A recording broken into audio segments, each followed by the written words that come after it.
What's up, Andy's leaders and all listeners? This is Travis. I am so thankful you are here. Welcome back to the Custard Campus Podcast, the show where leadership, growth, and our world-famous frozen custard, they come together. All right, today we are talking about questions. And more importantly, we're talking about what questions can unlock: knowledge, perspective, opportunity, wisdom. I believe asking great questions is one of the most powerful tools a leader has. Actually, I think it's a lot more than a tool. You've probably heard me say this. Asking questions is a superpower. And I have some experience with this one. I'm curious by nature. I want to know why. I want to understand the deeper meaning behind something. Tell me what we are doing, but I'm probably going to want to know why we are doing it. That has helped me tremendously and has gotten me into a little bit of trouble. I've received feedback that my questions can sometimes come across as transactional. If I don't understand the value of a conversation, I can become a little bit distant. I have to work on listening with intent. I'm constantly trying to work on this. That does not come naturally to me at all times, but respecting people matters to me as it should everyone. So I work on it. I've also had people interpret my questions as disrespect. This one's a harder one for me. I don't believe in blindly following directions, but I've learned there is a right way to ask. There's a right time to ask. There's a difference between asking because you want to understand and asking because you want to challenge somebody. Intent matters. Tone matters. Listening matters. And if you go way back to the pilot episode of this podcast, I told you about one of my early reviews here at Andy's. The feedback was something like, "Hey, Travis, we love your questions, but it can be a bit much." And I get it. That's fair. Did I quit asking questions, though? No way. I kept working on how I asked them, because I can tell you this, I would not be where I am today or have been given the opportunities I've been given if I didn't ask questions. Questions help me understand expectations. Then I could figure out how to blow past those expectations, right? Success. Questions help me understand the business. Questions help me understand people. Questions help me learn what great looks like. And once I knew that, I could start chasing it. That's why today's episode is called The Shortcut to Wisdom. But first, today's sponsor. Today's sponsor is Custard Campus, the place where questions meet answers. You want to know how to make something? Get on campus. You want to understand the standard? Get on campus. You want to grow your leadership? We have content for that too. But remember, campus gives you the tools. You still have to get curious enough to use them. Also, new class on campus, Tough Talks, based on episode 26, is out now.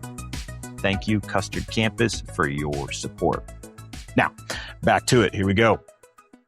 Here is the big question underneath this entire episode. What can I learn that will make me better? All right. That's what we should be asking ourselves all the time. That is where we're going to start.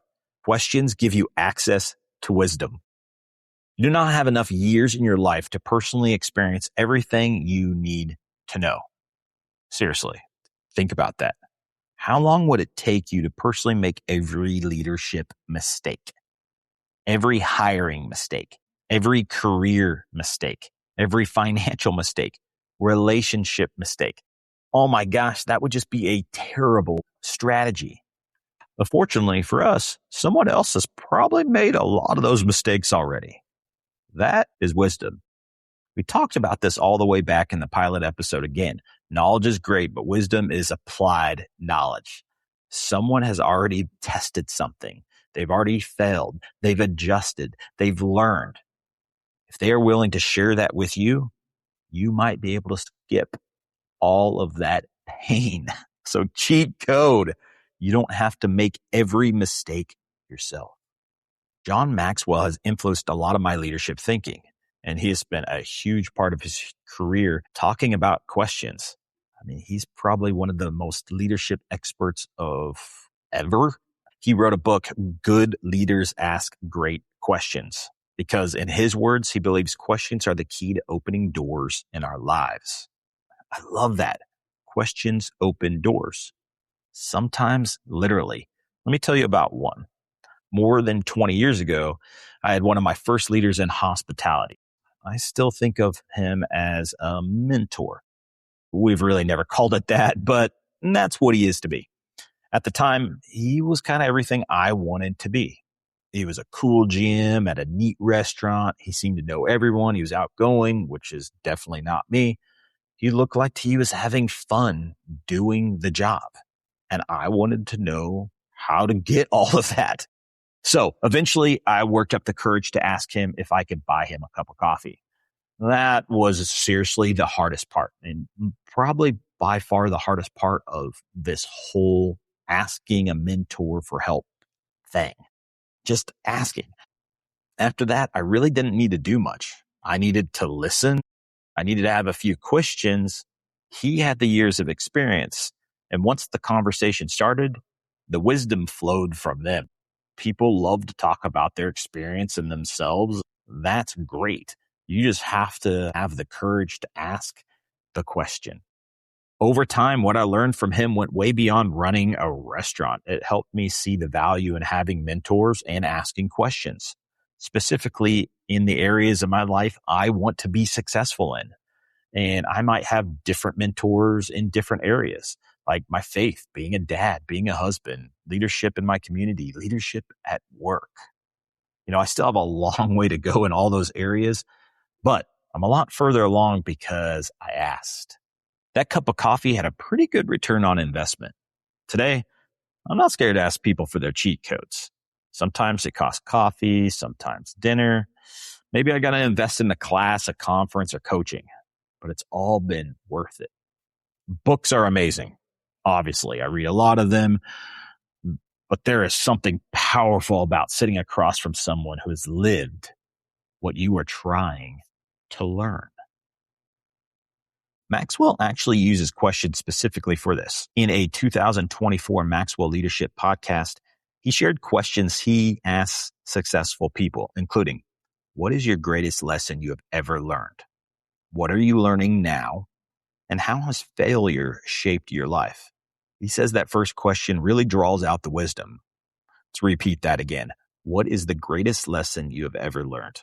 And this is not just a leadership author idea. This year, 2026, in case anyone listens to this in the future, Michael Jansen, the GM of Hilton Singapore, said one thing that frustrates him in interviews is that candidates do not ask enough questions. His recommendation, ask 4 or 5 thoughtful questions. Understand the business. Ask leaders how they got where they are. He said leaders are often happy to share what they've learned. And that puts you on a different light in an interview. There it is again. Wisdom is available. You just have to ask for it. Okay. So when running through all this, you got to know questions also require humility. And here is the uncomfortable part. To ask a question, you first have to admit there's something you do not know. That requires humility. And leadership can mess with us here. You get the title, you become the shift leader, the AGM, the GM, the director, whatever. And somewhere along the way, we can start believing our job is to have all the answers. John Maxwell, again, I'm going to reference him a lot in this episode, has admitted he struggled with this early in his career.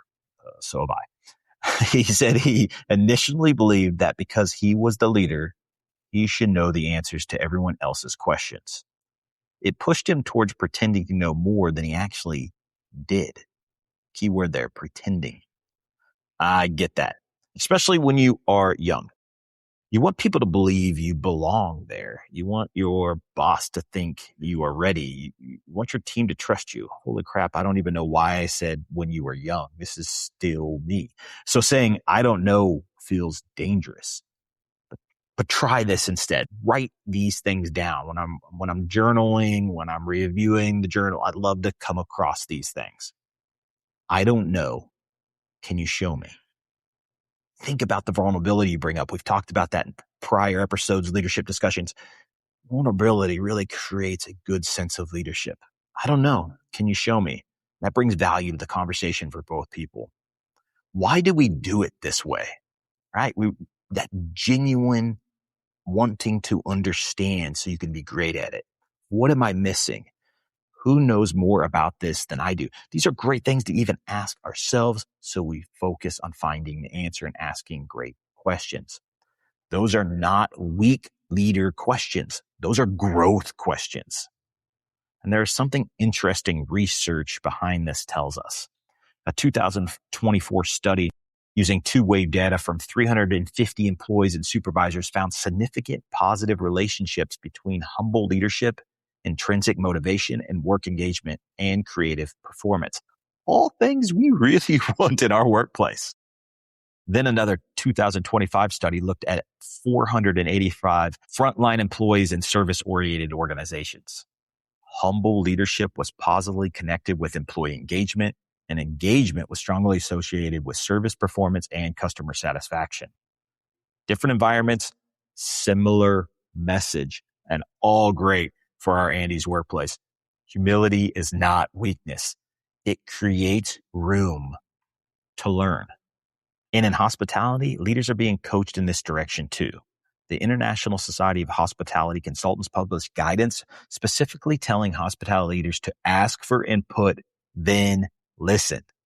We need to gather information before deciding. Ask questions to make sure you understand what someone is actually telling you. That last part is important because asking questions without listening is useless. I know this one personally.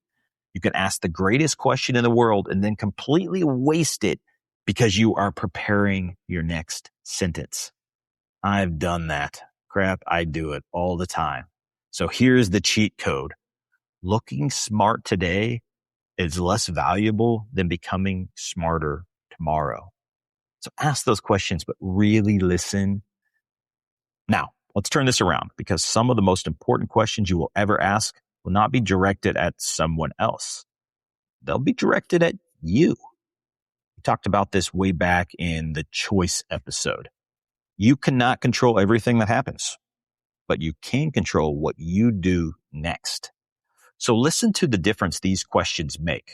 Instead of, why does this always happen to me? Try, what can I control? Okay? Maybe, why isn't my team better? Try, what haven't I taught clearly enough? How about, why am I not getting promoted?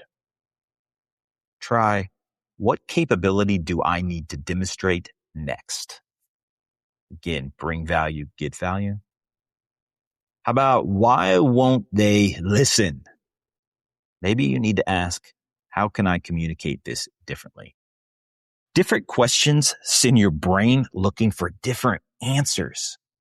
One looks for blame, the other looks for action. One keeps you stuck, the other gives you somewhere to go. And that brings me to one of the biggest ideas of this entire episode.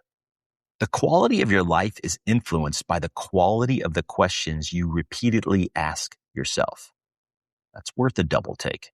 The quality of your life is influenced by the quality of the questions you repeatedly ask yourself.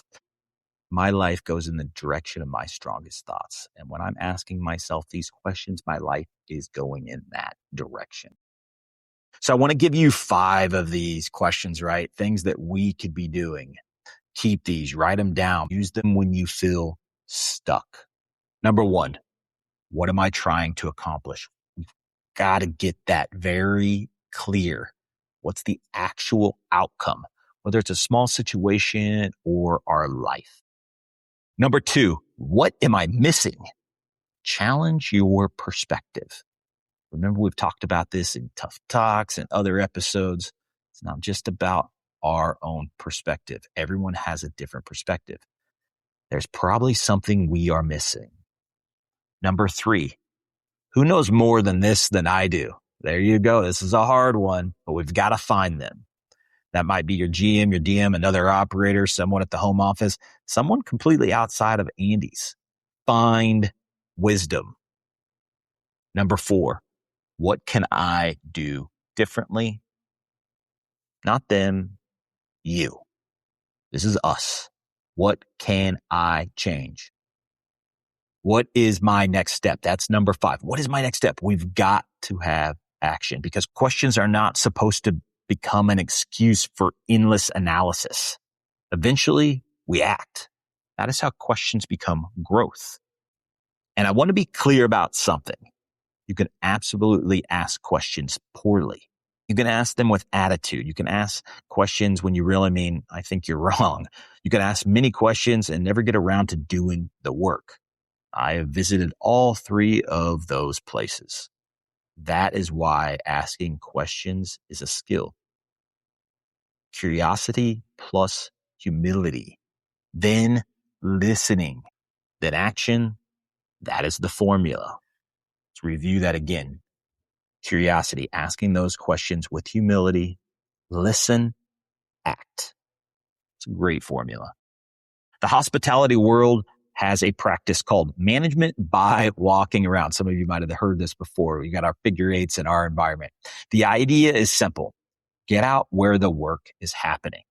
Talk to people, observe, ask what challenges they are facing, ask how you can help. 2026 hospitality management piece emphasized that the practice works when leaders bring genuine curiosity and ask thoughtful follow-up questions instead of just inspecting people. Sounds familiar, right? Our glass box is one of the greatest classrooms you will ever have. Look around. Ask. Why did the rush go so well? Why does the crew member dip so fast? Does the leader retain people? Does that store consistently perform? Why did the customer light up during that interaction? What do they know that I don't? That's the shortcut. Not copying everything everyone else does, but learning from it, understanding it, then deciding what wisdom applies to you. So here's your cheat codes from today. Number 1, you do not have to make every mistake yourself. Borrow wisdom. 2, have enough humility to say, I don't know. 3, ask people who are further down the road. Then listen. Or 4, ask yourself questions that create action instead of blame. 5, never let curiosity replace execution. Ask, learn, and then do something with the answer. And here's your challenge. This week, find one person you respect, a leader, coworker, parent, friend, someone in your community. Maybe you've wanted to talk to them for years and ask them one question you've never asked before. Maybe, hey, what do you know that you wish you knew at my age? What mistake taught you the most? What would you do differently? What do you think I'm missing? Then listen. Do not defend. Do not compare. Do not wait for your turn. Just listen. Because you might be one question away from a cheat code that changes the next 10 years of your life.